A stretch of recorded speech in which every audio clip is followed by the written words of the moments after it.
Buenas a todos. Hoy tenemos con nosotros a un invitado muy esperado por toda la organización de Students for Liberty.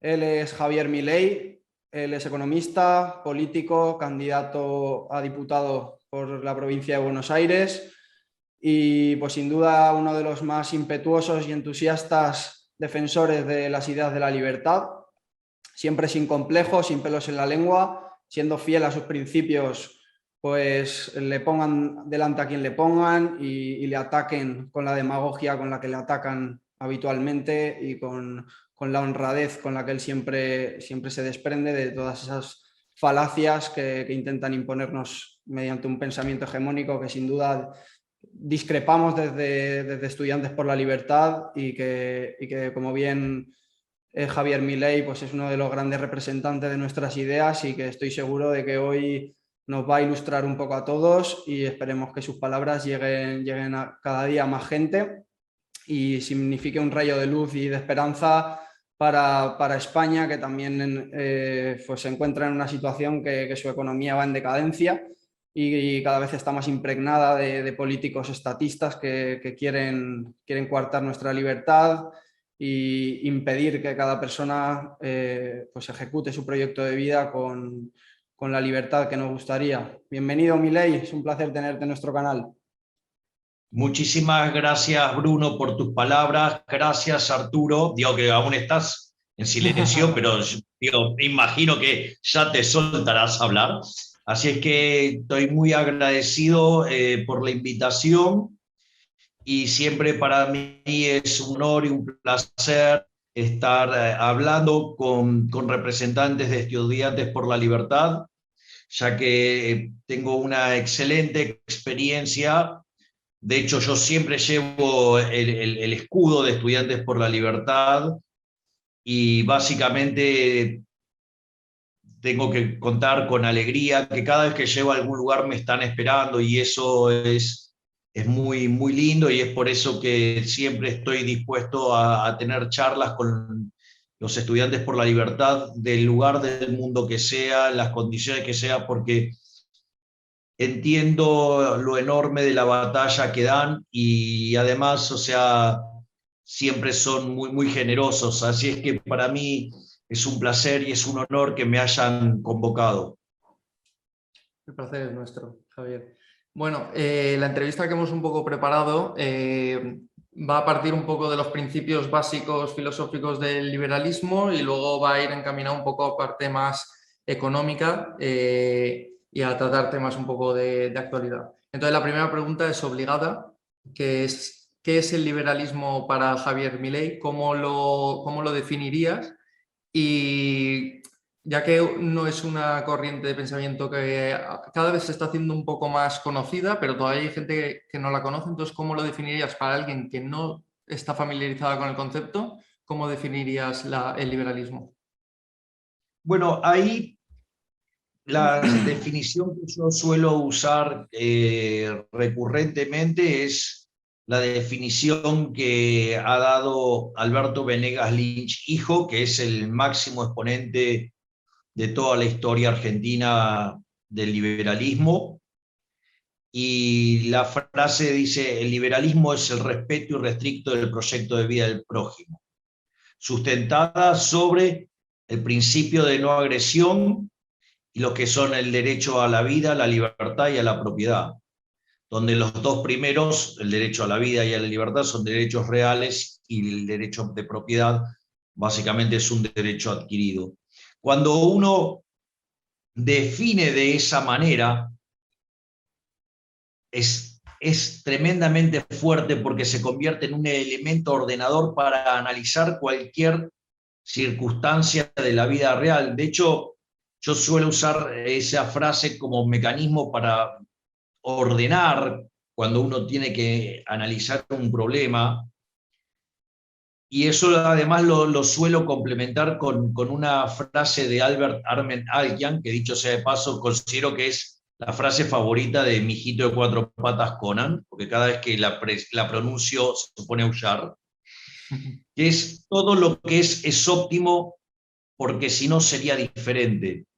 Eso complementado con la frase anterior, tiene una potencia metodológica enorme, porque significa que lo que vos estás viendo en el proceso de mercado, ese proceso de cooperación social en el cual se intercambian derechos de propiedad,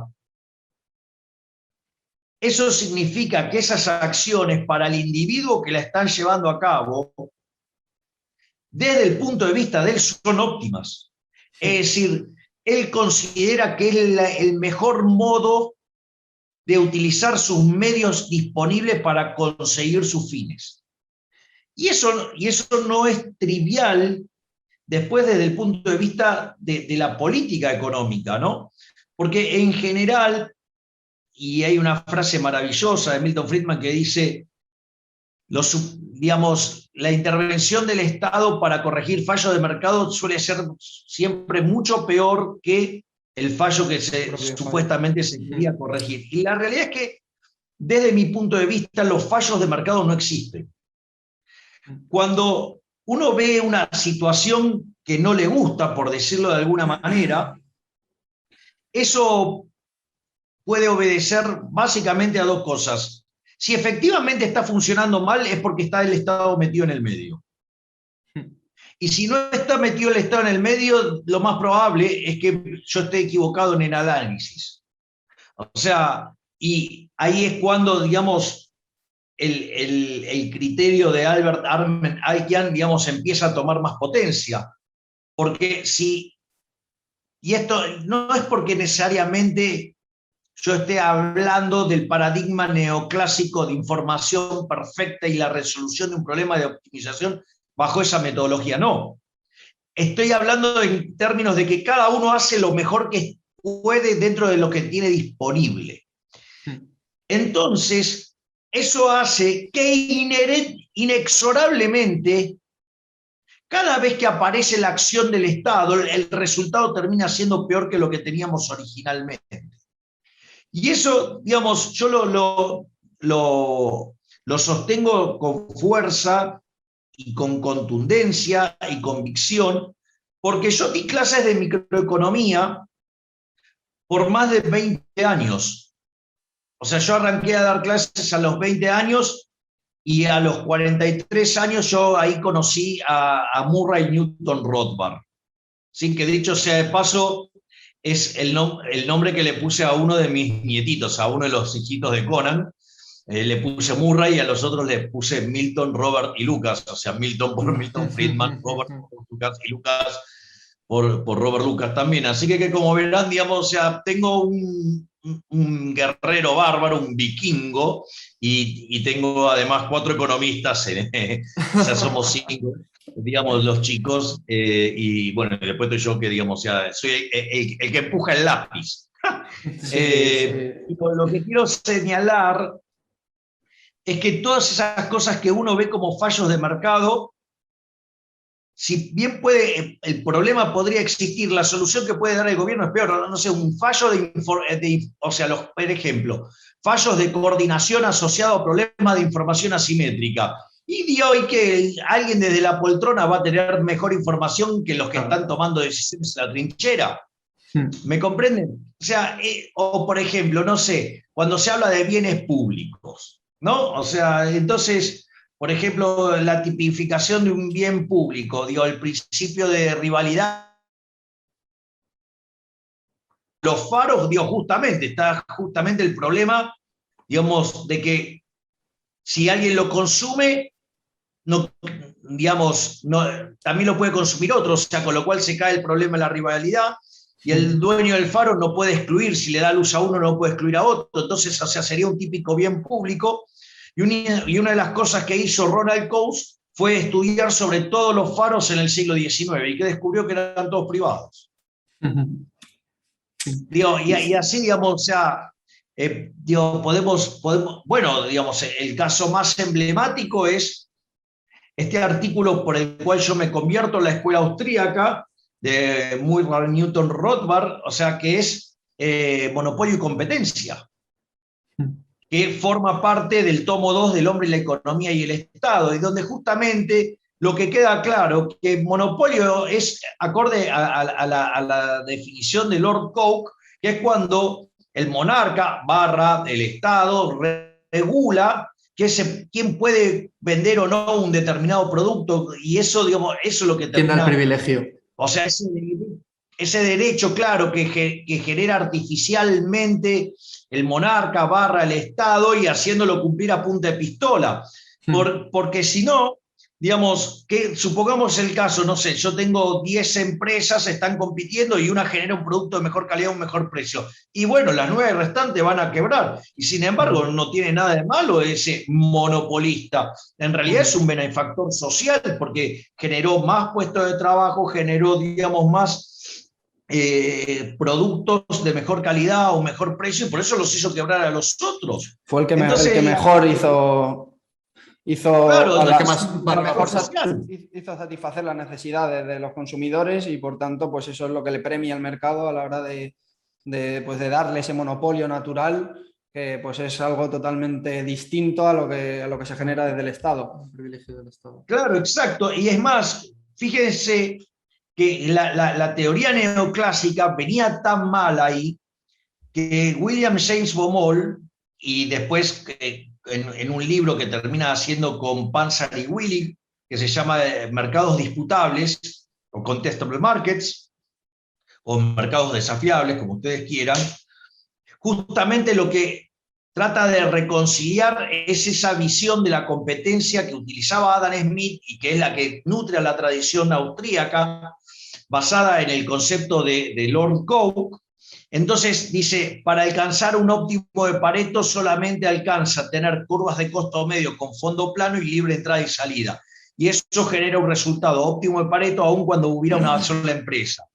Y si estamos en un tramo donde hay subaditividad de costos, es decir, rendimientos crecientes, en ese contexto lo que termina aplicando es la regla de Ramsey, porque es la condición para no tener beneficios negativos, ¿no? O sea, para no estar... entonces, digamos, termina derivando la condición de segundo mejor, que es, o sea, digamos, que es maximizar el bienestar, el modelo Ramsey, digamos, sujeto a que la empresa cubra su costo medio, donde dentro del costo medio también está la retribución del capital. Por lo tanto, de hecho, este problema, o sea, estaba latente, y bueno, y William James Baumol lo resolvió, con quien además tuve el honor de escribir 2 trabajos, y que en paz descanse, justamente manifestar esta falencia del modelo neoclásico, y que, digamos, también Hayek había destruido, porque dijo, no hay nada más tonto que el modelo de competencia perfecta, porque no hay competencia, o sea, son todos price takers, ¿sí? Y ahí, digamos, me parece que también pudo haber afectado o influido sobre William James Baumol, que era profesor en NYU, y en NYU es profesor Israel Kirzner. Pues mira, si ahora hay una pregunta que a mí la verdad pues me genera un poco de intranquilidad cuando yo intento dar esa batalla cultural, y sobre todo yo pienso que es el principal obstáculo que tenemos pues todos aquellos que perseguimos estas ideas y que las defendemos siempre que podemos, que es pues cómo desde los medios de comunicación, desde las grandes corporaciones, las instituciones nos hacen creer que la superioridad moral está del lado de la izquierda, del progresismo. A veces vemos cómo se apoderan de movimientos culturales de los que pues, cualquiera que tenga un poco de valores y de principios pues, se solidaría con ellos. Entonces, me gustaría ver cómo le explicarías tú a una persona que piensa que lo correcto es ser de izquierda porque se está defendiendo al más desfavorecido, cómo se está equivocado, cómo realmente, como tú bien has dicho antes, el Estado cada vez que mete la mano para solucionar algún problema lo acaba empeorando. ¿Cómo le explicarías tú a alguien que tiene esa creencia, ese sesgo, que está totalmente equivocado y que al final lo único que están consiguiendo es agravar esa situación que intentan solucionar? Bueno, ahí, digamos, lo que se combina es un problema de valores morales con desconocimiento de la teoría económica. O sea, entonces, eso termina siendo el core central del ataque socialista, señalando que el sistema es injusto.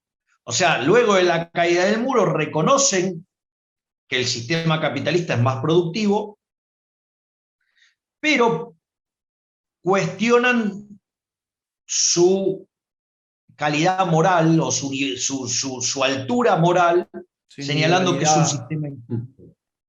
Claro, donde además los socialistas se ponen en una posición altruista para hacer esta evaluación. Sí, lo peor, Entonces, Milei, perdona que te corte, que no es siquiera personas que se consideran socialistas, porque son gente que igual no ha profundizado en la economía, en la política, sino que son más gente de a pie que pues tienen sus preocupaciones, viven su vida de una forma un poco alejada a todo esto. Entonces es gente normal, que no le interesa la política, que ni siquiera se posiciona ideológicamente, pero que es víctima de ese pensamiento hegemónico que tenemos, que se siente. Sobre todo la idea perversa de que muchos creen que el bien común está por encima de sus derechos individuales y abrazan cualquier colectivismo. El punto es, una de las cosas que señalaba Rothbard es, digo, no saber de economía no es un problema per se. Digo, porque requiere una especialización. O sea, el problema es que siendo totales ignorantes en economía declaren determinadas cuestiones que implican o están asociadas a la economía y es una técnica que no conocen. Entonces, en principio, digamos, uno no se tiene que enojar, digamos, porque la gente de a pie considera otra cosa. Porque ahí, en el fondo, lo que tenemos que reconocer es que la izquierda nos ganó la batalla cultural y reconociendo eso es donde uno después puede hacer la pelea.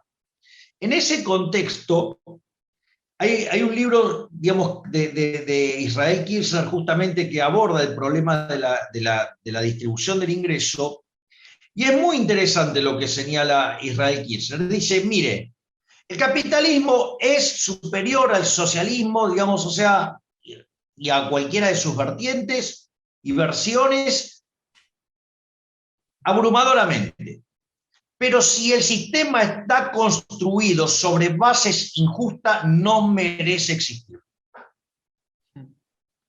Por lo tanto, justamente lo que hace Israel Kirzner es ir sobre eso.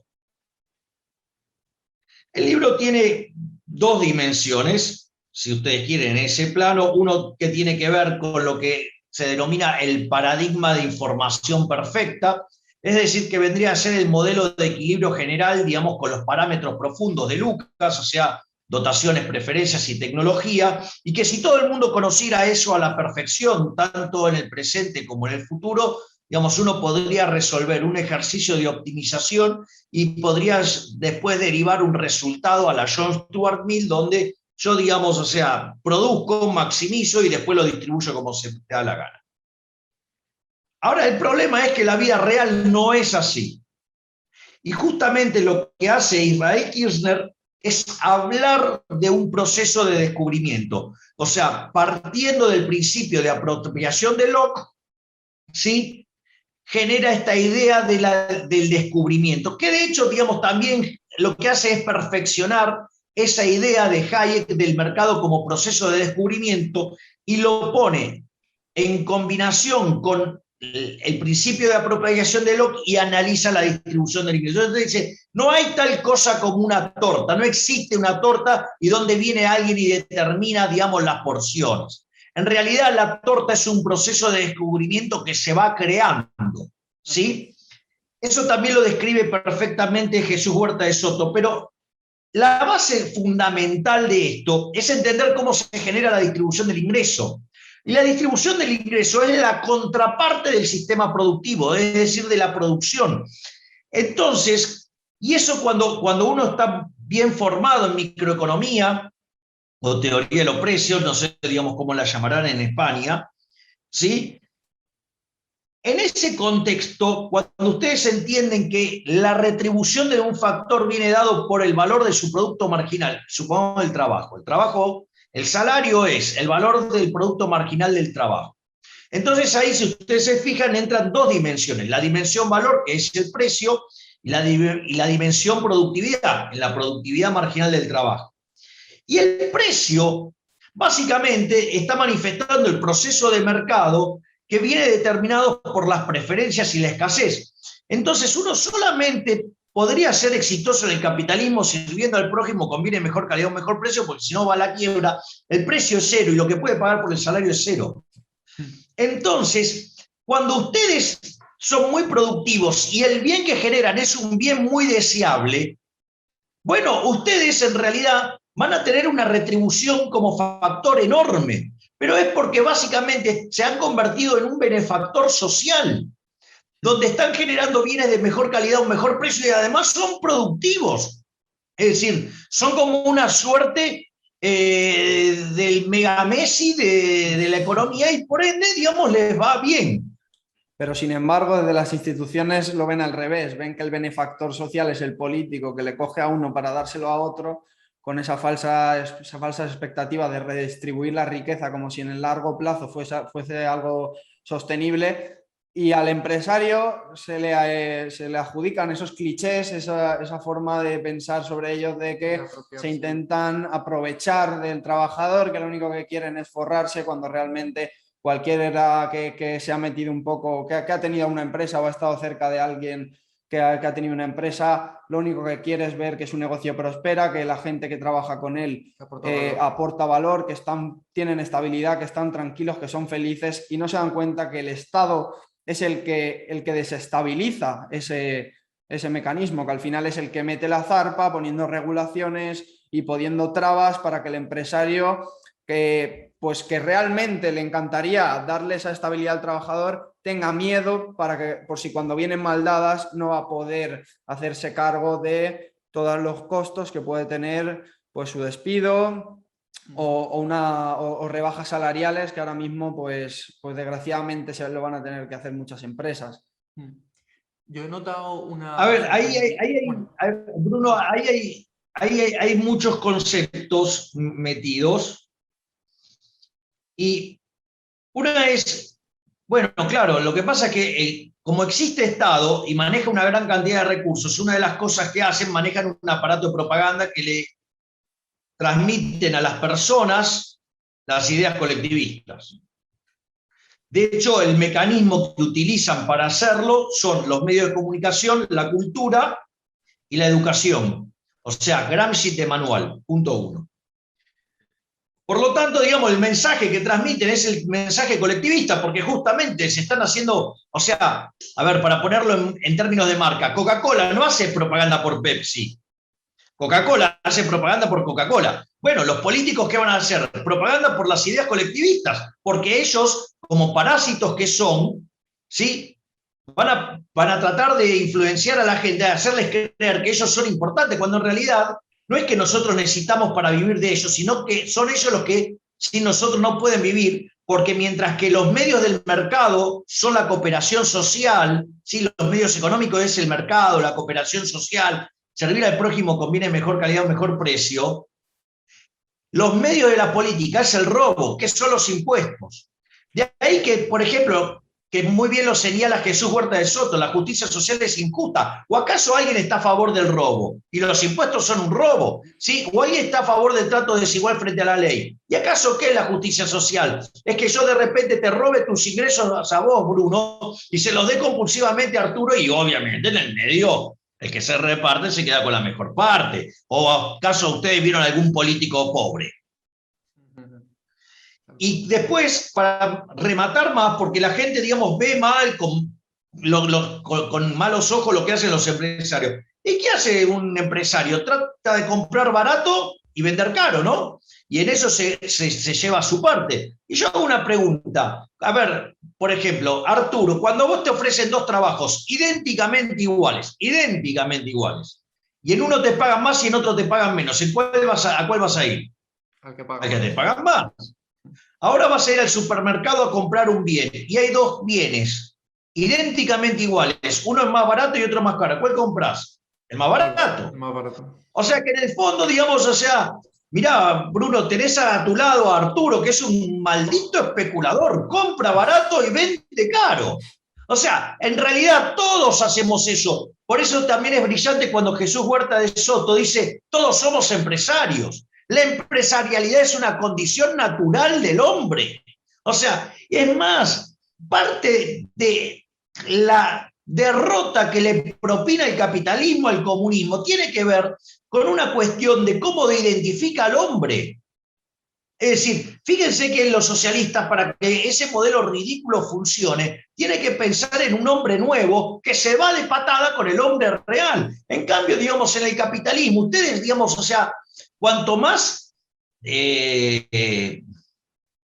complicado el ser humano, por decirlo de alguna manera, por no usar un filio putana, ¿sí? ¿No? Cuanto más hijo de puta, o sea, en realidad el sistema funciona mejor, porque en el capitalismo ustedes pueden odiar al otro, pero solamente pueden ser exitosos si el otro le compra su bien. Y si ustedes no le proveen un bien de calidad, con un mejor precio, y lo tratan bien, van a ir a la quiebra. Hay un video de Milton Friedman, digamos, que básicamente cuenta el artículo de John Reed, Yo el lápiz, Sí, y justamente, cómo cooperan claro, todos. lo que dice, bueno, yo voy a producir un lápiz, entonces empieza a hacer toda la cuenta, y entonces termina describiendo la cooperación social, digamos, la magia del sistema de precios, y dice, piensen que hay personas que sin saberlo están cooperando, y que quizás si se conocieran se odiarían. Bueno, eso es lo maravilloso del capitalismo, donde entra el comercio, decía Bastiat, no entran las balas, o como decía Bertrand de Juvenet, donde entra el comercio, las costumbres son dulces. Muy buena referencia, Milei, y pues sin duda se nota que estás bien influenciado por grandes economistas como Jesús Huerta de Soto, que desde Students for Liberty admiramos y pues bueno, al final es uno de los referentes que más argumentos nos aporta a nuestra batalla. Ahora, por cambiar un poco de tema, nos gustaría hablar de Argentina, ver cómo ha sido tu experiencia estos primeros meses como político, pues sabiendo que tú eres la mosca cojonera de todos ellos. Me encantaría que nos dijeses cómo ha sido trabajar rodeado de esas personas con las cuales tienen unos principios y valores, pues la gran mayoría opuestos a los tuyos, y pues ver cuál ha sido tu visión, si te esperabas que fuera así, si no, cuéntame un poco. Bueno, en principio lo que tienen que entender es que es un nido de ratas. No esperaba menos. Y utilizan los recursos de los pagadores de impuestos, por ejemplo, para crear noticias falsas acerca de los opositores para destruirlos. Y eso vale tanto para el oficialismo como la oposición, porque donde gobierna la oposición tiene las mismas tácticas y técnicas que los del oficialismo. Y de hecho, cuando fueron al oficialismo también lo hacían y perseguían a los liberales. Entonces, lo primero que voy a decir es que es un nido de ratas. Yo, digamos, o sea, una de las personas que trabajan conmigo, que es el estratega político, muchos años se dedicó a hacer campaña negativa. Esto es bueno que lo sepan. O sea, los políticos son tan basuras que se dedican a revisarle la vida de la gente para sacarle una ventaja electoral. Y en ese contexto me dijo, te tengo dos noticias, una buena y una mala. La buena es que te han revisado hasta el ADN y no te encontraron nada malo. Entonces la pregunta es, ¿qué es lo malo? Que te lo van a inventar. Entonces, bueno, de hecho, recientemente he sido víctima de una operación montada desde los medios de comunicación, en la cual, siendo yo un liberal y reconocido internacionalmente por mi posición de liberal, me acusaron de nazi hitleriano y que personas como yo son las responsables del Holocausto. Frente a semejante barbaridad, tuve la dicha de que quienes primero salieron en mi defensa fue la comunidad judía. O sea, pero con una defensa verdaderamente emocionante el cariño que recibí y las palabras que me brindaron y la contención y el apoyo. Y con lo cual a los que terminaron haciendo esa operación terminaron todos salpicados y sucios, y además ahora los voy a estar llevando a la justicia. Voy a emprender acciones legales porque básicamente hay un conjunto de delitos que se cometieron. De hecho, Argentina es uno de los 5 países que firmó el IRJA, ¿sí? Que es básicamente, uno no puede estar diciendo este tipo de cosas porque es banalizar esa horrenda experiencia histórica que fue el Holocausto. Entonces, uno no puede estar diciendo así porque sí estas palabras. O sea, de hecho, si ustedes se fijan, hasta constituye una nueva categoría de insulto alguna de las combinaciones que hicieron. Por lo tanto, lo que quiero decirles es que no les va a alcanzar con ser honestos, sino que además van a tener que pelear contra algo que además los van a ensuciar. Lo otro que también propongo es, miren, yo les voy a proponer algo, por ejemplo, desde lo que no voy a hacer. Jamás voy a ir contra la libertad individual, jamás voy a ir contra la propiedad privada y jamás voy a votar una suba de impuestos, porque antes de subir un impuesto me corto un brazo. Ya con eso dejé a toda la oligarquía política del otro lado, porque todos han avanzado sobre las libertades individuales, todos han avanzado sobre la propiedad privada y todos subieron los impuestos. Por lo tanto, digamos, ninguno en ese plano está en condiciones de competir conmigo. Además, la estrategia que voy a seguir es la de enviar proyectos basados en el principio de revelación, donde yo voy a mandar proyectos donde deje de manifiesto que aquellos políticos que no me acompañan con eso son ladrones o son delincuentes que se quieren aprovechar del monopolio de la violencia para robar a los pagadores de impuestos. Por ejemplo, en Argentina está prohibido renunciar a la dieta. O sea, ahora sucede que en Argentina, digamos, el Congreso se llama Honorable Congreso de la Nación Argentina, justamente porque iban ad honorem. Entonces, yo voy a enviar un proyecto para renunciar a la dieta. Obviamente que si el proyecto no sale, voy a estar en condiciones de mostrarle a toda la sociedad a los políticos ladrones que quieren vivir de ella y no que están trabajando para una sociedad mejor. Y después, lo del tema del colectivismo está basado en un altruismo falso, porque en el fondo lo que se está pidiendo es que se sacrifique el individuo por un bienestar general, un bien común. ¿Y quién determina qué es el bien común? O sea, lo termina determinando un grupo de personas o una persona. O sea, y todos los demás terminan siendo esclavos. Por lo tanto, el colectivismo es esclavitud.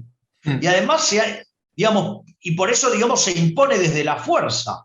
De hecho, la redistribución del ingreso, digamos, o sea, la justicia social se hace por la fuerza, ¿no? Robándole a una persona el fruto de su trabajo. Es decir, entonces que me vengan a explicar por qué es justo robar, por qué es justo... Porque moralmente superior robar. Claro, exactamente. Y eso que acabas de decir, Arturo, cuando uno va al fondo de esta discusión, lo que se va a encontrar es que el problema está en la discusión de la teoría del valor. La teoría objetiva, por ejemplo, digamos, los marxistas adhieren a la teoría objetiva, el caso concreto de la teoría del valor-trabajo, y, por ejemplo, los liberales adherimos a la teoría subjetiva. ¿Qué es lo interesante? Lo interesante es que si alguien leyó la obra de von Haber, digamos, el marxismo fue refutado. Si uno mira la evidencia empírica, la aplicación de esas ideas en su máxima expresión, el comunismo, también fracasó. Entonces, sí, fueron superados en lo teórico. Si fueron superados en lo empírico, la pregunta es, ¿por qué siguen sosteniendo eso? Y ahí está el corazón del punto, porque cuando ustedes indagan en ese punto, van a encontrar que en el fondo es una discusión de valores morales. Porque en el fondo, para poder, digamos, ¿por qué los marxistas y los socialistas adhieren a la teoría del valor trabajo, porque les permite trabajar con la teoría de explotación de Rothbertus y con el capital de Marx, o sea, la plusvalía. Y en el fondo, ¿por qué, digamos, algo que falló, digamos, en lo teórico y en lo empírico lo siguen sosteniendo? Porque permite esconder en un halo de superioridad moral, falso altruismo, la envidia, el odio, el resentimiento, el robo, y obviamente de toda esa monstruosidad aparece el trato desigual frente a la ley. Por eso ese sistema inmundo, cuando se aplicó, fue un fracaso en lo económico, en lo social y en lo cultural. Totalmente. No podría estar explicado de mejor forma.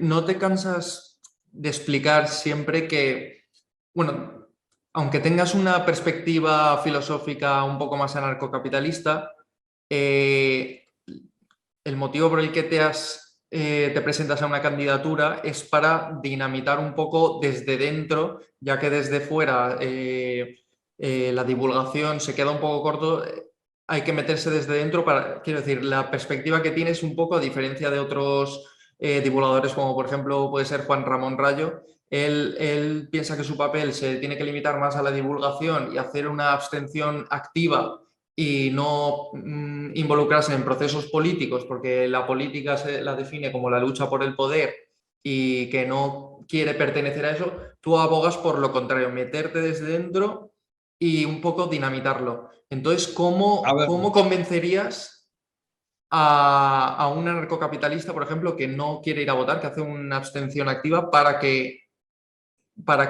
le enseñes que el camino es un poco el de involucrarse, porque si no... vamos a seguir inmersos en les esta dejas el poder rueda ahí. y en un bucle del que no hay salida. Bueno, voy a hacer varias reflexiones. La primera es, en Argentina la batalla cultural está agotada. Yo llevo 8 años de mucha exposición pública dando la batalla cultural. Y lo que uno ve es que los medios de comunicación están siendo cooptados por el gobierno y por la pauta oficial. Y por los sobres que ponen los que manejan el Estado.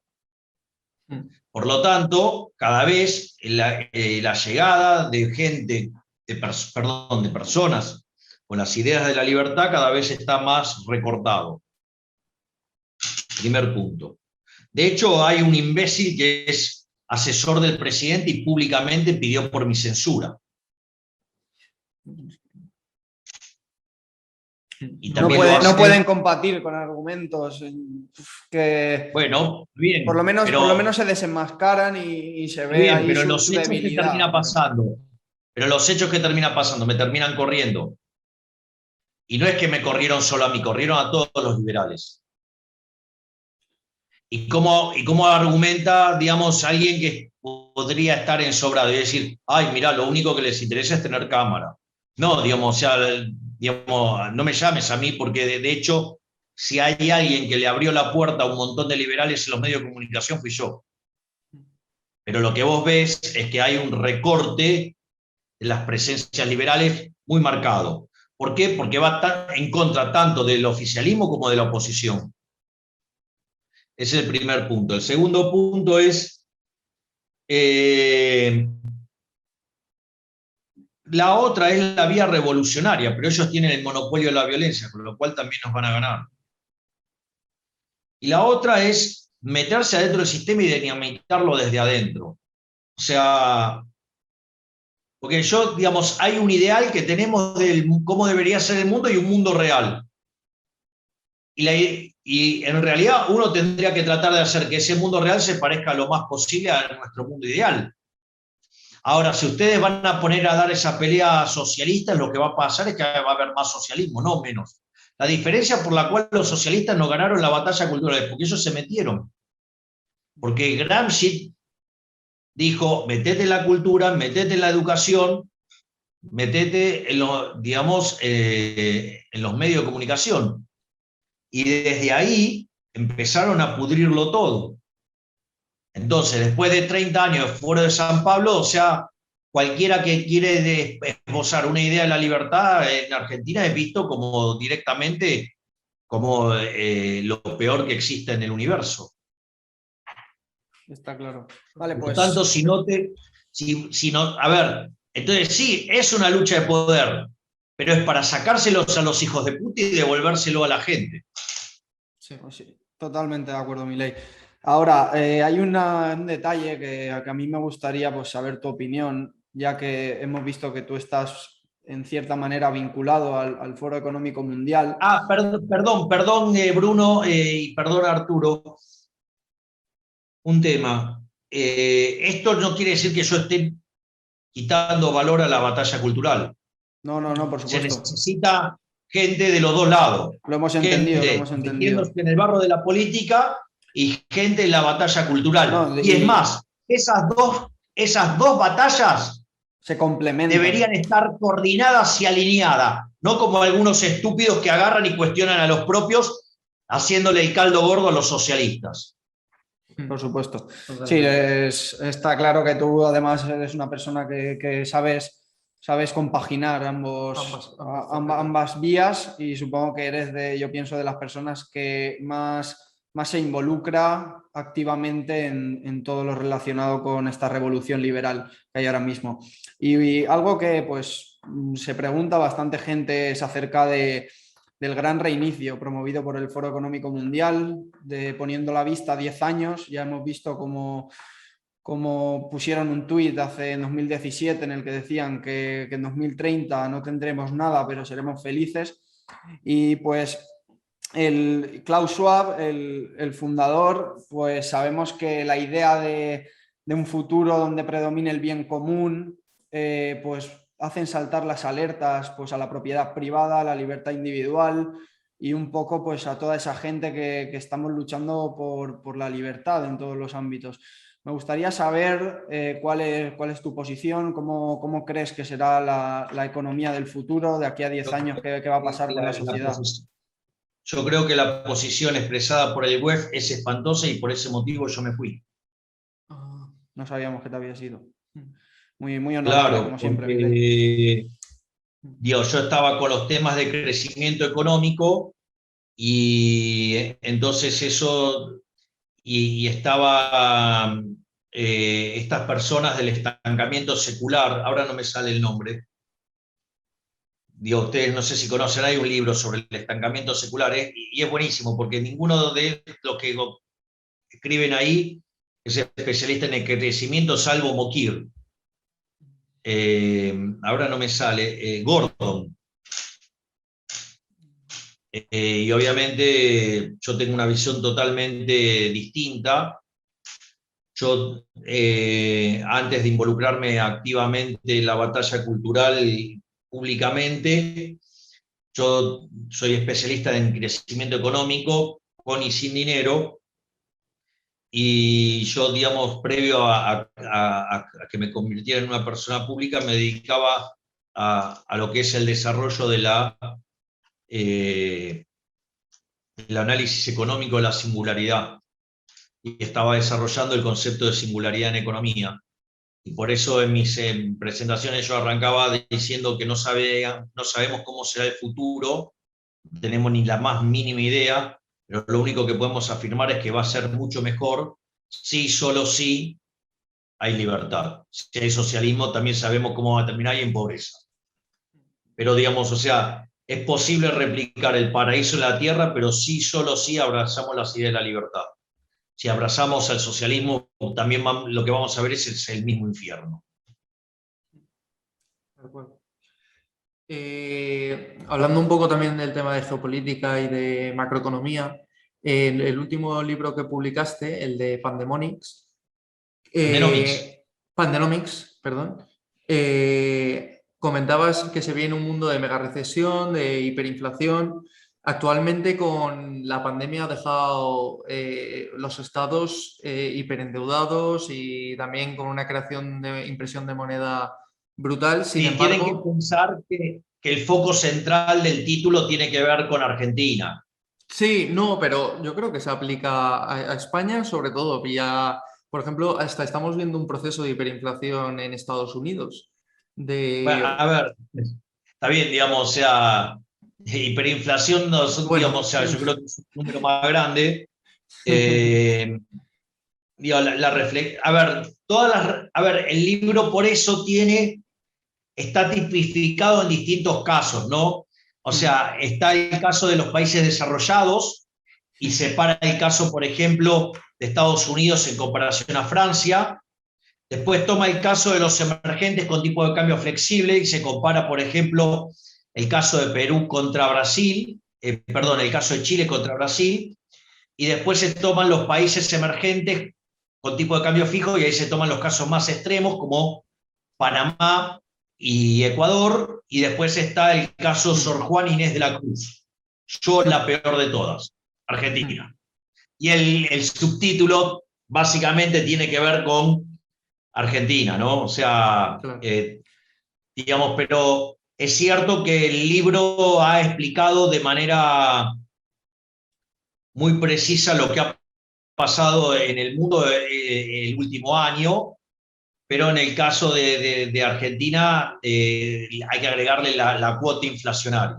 Sí, no, a ver, está claro que Argentina sería el máximo exponente de, bueno, Argentina, incluso España, de el intervencionismo y cómo no hay que, bueno, lo explicas, cómo no hay que tratar la pandemia, cómo el confinamiento cavernícola, el endeudamiento, el gasto público. Igual yo te diría, digamos, o sea, todavía tienen un largo recorrido para convertirse en Argentina. Tendrían que dividir por varias veces el PBI per cápita, tendrían que multiplicar por varias veces la inflación, o Sí, sea...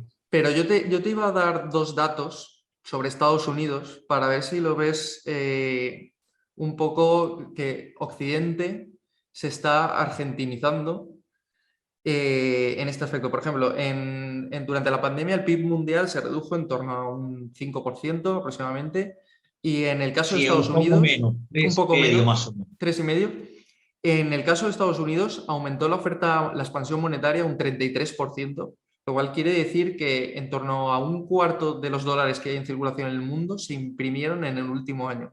Sin embargo, los datos de IPC, de índice de precios de consumo que estamos viendo, solo han aumentado por ahora un 5%. Y sin embargo, vemos los Bueno, mercados financieros en plenas a ver, burbujas. vamos por partes, o sea, porque lo primero que hay que entender es que la inflación es siempre en todo lugar un fenómeno monetario, pero esa pérdida del poder adquisitivo que significa la inflación ocurre cuando la oferta crece más que la demanda. Vos durante la crisis subprime triplicaste la cantidad de dinero y no tuviste inflación. Claro. Porque tenías un aumento en el grado de aversión al riesgo que todo el mundo quería demandar activos emitidos por el sector público, ya sea bonos o dinero. Exacto. Eso, digamos, yo también lo expliqué, digamos, en algunos artículos donde aún era neoclásico en el sentido mainstream, y expliqué con el Free Equation Model, digamos, lo que hizo Bernanke y todo eso. Entonces, el problema es que mientras que la Reserva Federal, que era, digo, siempre partiendo de la base que yo quiero eliminar el Banco Central, ¿no? Pero dada la existencia del Banco Central, dado digamos, un sistema financiero de encaje fraccionario y dado que la crisis tomó lugar y el problema que existía contra los seguros de AIG, ok, lo que puedo decir es que Bernanke, así como endogeneizó la cantidad de dinero para hacer frente a ese aumento de la aversión al riesgo, después lo empezó a desarmar, tenía un equipo, digamos, la verdad que era muy idónea esa composición de la Reserva Federal, y tengo la sensación que la de hoy no lo es tanto y por eso se les escapó la inflación.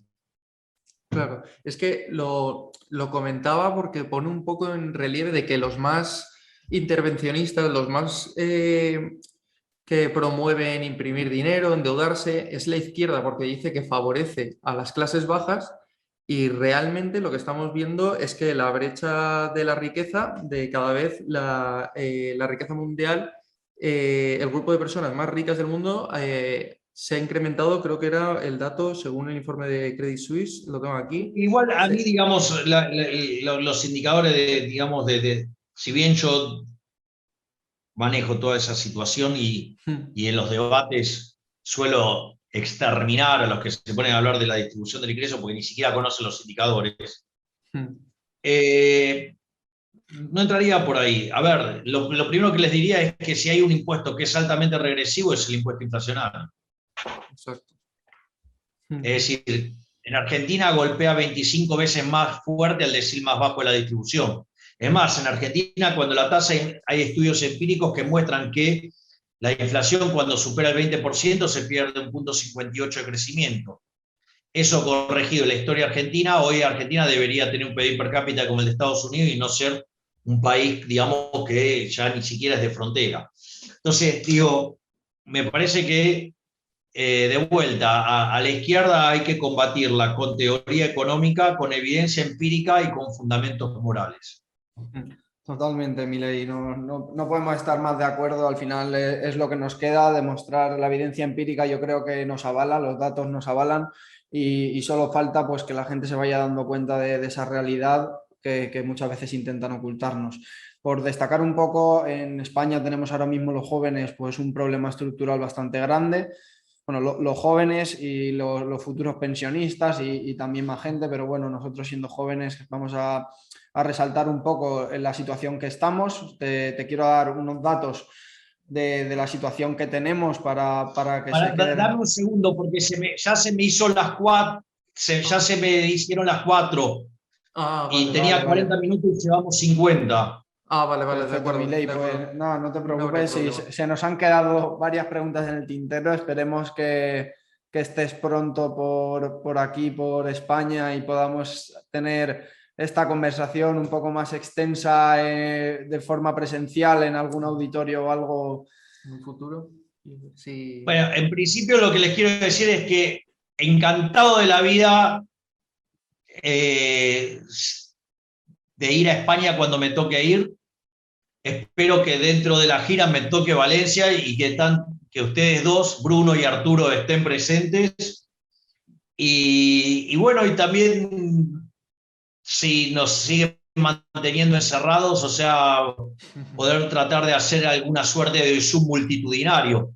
Recuerden que hace poco con Gloria Álvarez hemos batido el récord mundial con la clase de economía más grande. Estuvimos presentes.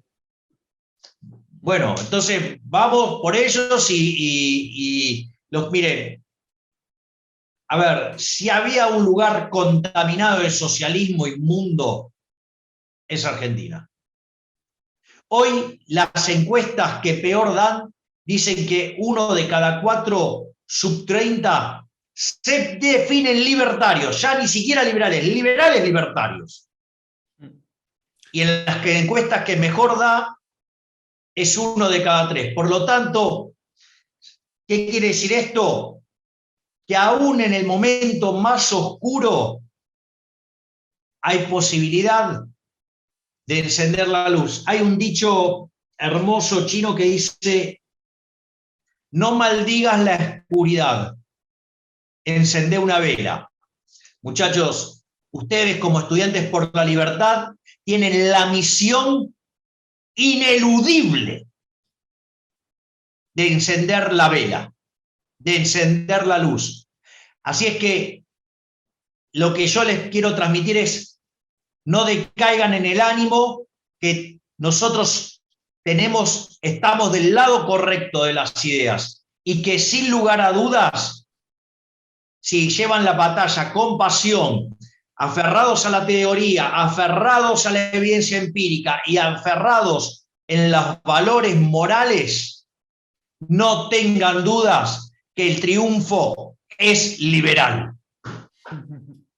Muchas gracias, Milei, por tu tiempo. Ha sido un honor tenerte con nosotros y no dudes que en esta batalla vamos a seguir dando el callo. Si al final nos gusta debatir, compartir ideas y confrontar todas esas incoherencias que se nos muestran. Así que gracias por ilustrarnos. Aparte, Bruno, un punto interesante. Pero esto es como entrar a un partido de fútbol sabiendo que vas a ganar 20-0. Esa sensación muchachos. la hemos tenido, la hemos tenido. Así es que, ánimo, gran abrazo Bruno, gran abrazo Arturo y un gran abrazo a todos los estudiantes por la libertad, en especial a los de Valencia y como corresponde la arenga libertaria. ¡Viva la libertad, carajo!